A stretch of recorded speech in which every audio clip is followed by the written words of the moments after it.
Tu as vécu, toi, le harcèlement quand t'étais gamin? Ah, énormément. Et même pas juste quand j'étais gamin, mais dans mon adolescence. C'était le contrepoint de ma vie quotidienne. Moi, à l'école, il y avait il y avait une règle que la plupart des profs sympas respectaient sans qu'elle soit écrite, c'est que moi, j'arrivais toujours 4 minutes en retard. Toujours. Comme ça, je pouvais traverser et ne pas marcher avec tous les autres gens dans ma classe. Parce que si je marchais avec eux, c'était l'enfer.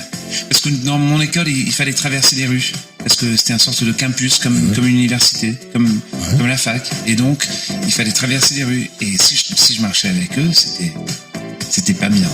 À ce point-là? À ce point-là. Alors j'attendais, et tout le monde allait. Et ensuite, moi, je marchais. Pourquoi cette violence? Comment t'expliques ça? Je sais pas, et j'aime même pas répondre à cette question, parce que c'est comme si je dois justifier, c'est comme si je dois donner une justification, tu vois, c'est un peu bizarre. Non, mais toi aussi, j'imagine que tu l'as souffert un peu. C'est pas ça, non, mais c'est pas ça. Mais toi, t'as jamais souffert de ça? Non, mais ce que je suis en train de dire, c'est quoi?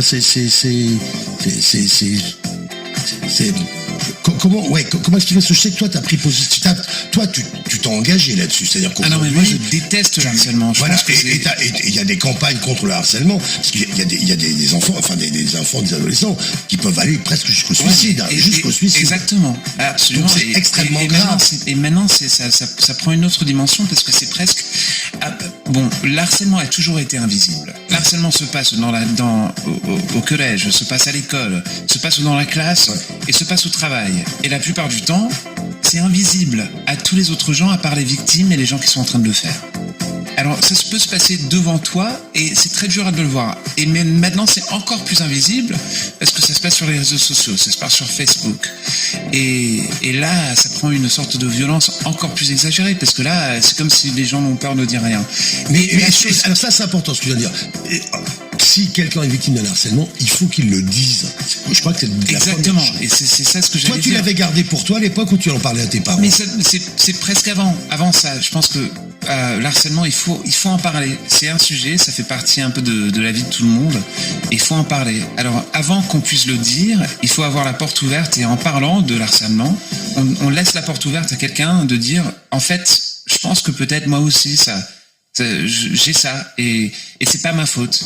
Et en fait, c'est pas parce que je suis un fric, c'est pas parce que je suis gay, c'est pas parce que je suis grosse ou tous ces trucs-là, c'est pas parce que je suis différent. Parce que j'ai la peau d'une différente couleur. Mais franchement, vous êtes fous, quoi. C'est pas votre faute. Non, tout va bien. Il faut en parler. C'est le contexte dans lequel vous vous retrouvez qui cette intolérance qui se démontre seulement en parlant, avec une sorte d'être fier de nous-mêmes pour parler des choses qui nous embarrassent.